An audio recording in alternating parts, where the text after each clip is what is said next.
Salut tout le monde, c'est Jérémy. Alors vous l'avez vu dans le titre, j'ai acheté un iPhone 12 Pro Max, sachant qu'un nouveau modèle arrive très bientôt et que jusqu'à présent je n'utilisais que des appareils Android. Je vais vous expliquer pourquoi ce modèle et pourquoi un iPhone de façon générale et pourquoi je n'ai pas attendu le 13. Ça fait maintenant 3 semaines, un mois que je l'aime et forcément je me suis posé la question de savoir si c'était pas mieux d'attendre, sachant qu'un nouveau modèle allait bientôt arriver. Alors la première raison, c'est que j'ai profité d'une promo sur Rakuten qui m'a permis d'avoir ce modèle à 890 € pour la version 128 Go.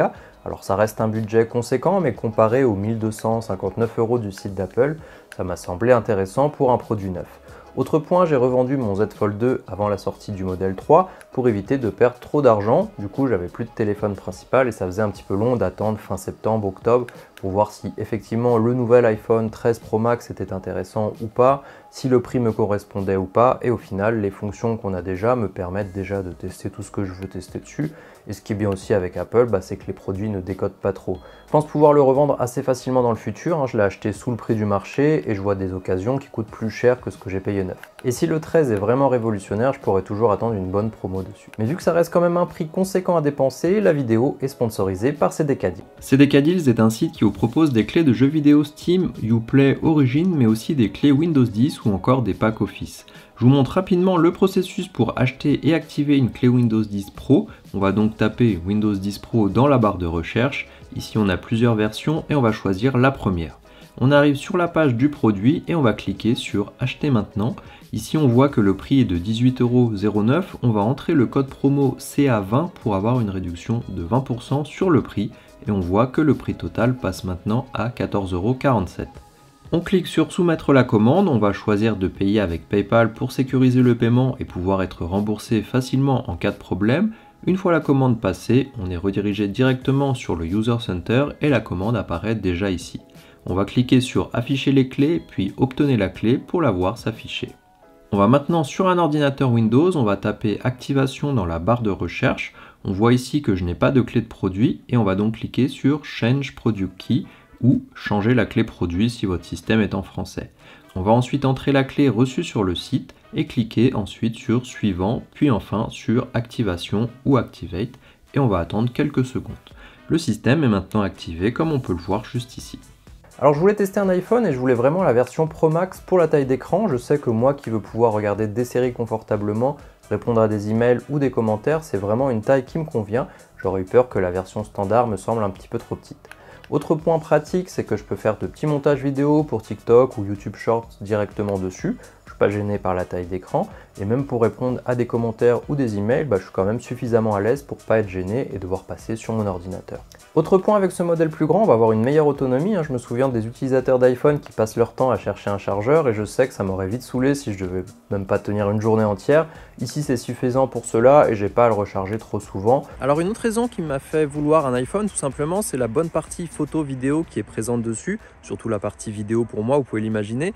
Déjà parce que ça me permet d'emporter avec moi un appareil qui est fiable pour faire des plans secondaires. Par exemple ici, il est en train de pleuvoir tout simplement, donc c'est quand même plus sûr avec un iPhone qui résiste à l'eau que d'utiliser un téléphone qui n'est pas certifié, mais aussi tout simplement mon appareil photo. Et franchement, la qualité vidéo est suffisamment bonne pour que je puisse l'utiliser sans problème. Je pourrais même utiliser que ça dans mes vidéos, que ça poserait pas de soucis, je pense, pour le type de vidéo que je fais. J'ai pas forcément besoin d'un appareil photo tout le temps. En plus de ça, on a des fonctions quand même assez avancées sur l'iPhone. On a le 25 fps qui est déjà disponible, on a du HDR, de la bonne stabilisation. Donc on a vraiment tout ce qu'il faut pour faire des bonnes vidéos. Un autre avantage aussi à avoir un constructeur qui change pas forcément de forme tout le temps et qui ne sort pas de nouveaux modèles tous les 2 mois, comme Xiaomi par exemple, c'est qu'on va pouvoir avoir pas mal d'accessoires existants pour des accessoires classiques, mais surtout aussi pour la partie vidéo. Ici je me filme, j'ai une cage et une poignée qui me permettent de tenir mon appareil.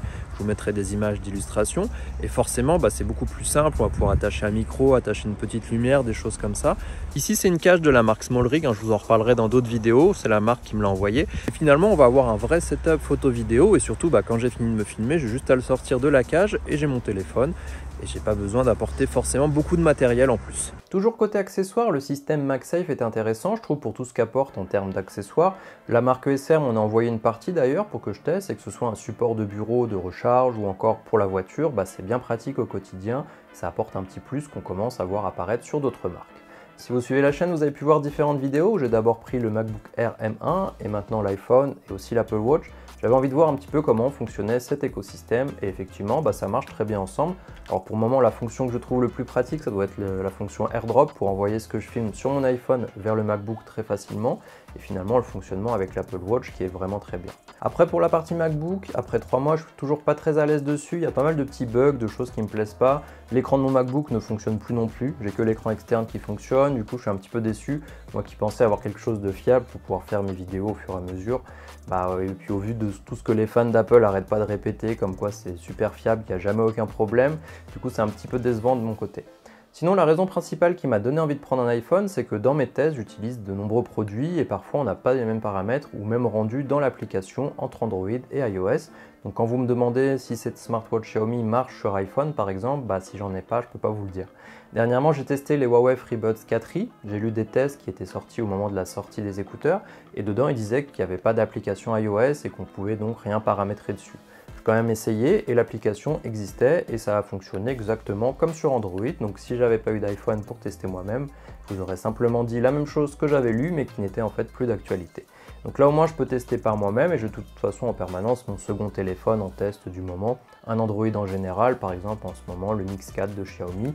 Et oui, il me faut de grandes poches pour tenir tous ces téléphones.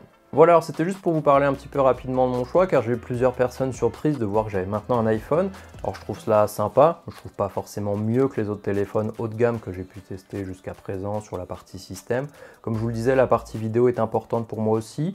Elle n'est pas forcément meilleure que sur d'autres modèles haut de gamme chez Android, mais c'est vrai que quand je l'ai sorti de la boîte, pour la partie design, il est quand même très joli. C'est pas tous les téléphones sur cette gamme de prix qui font cet effet-là.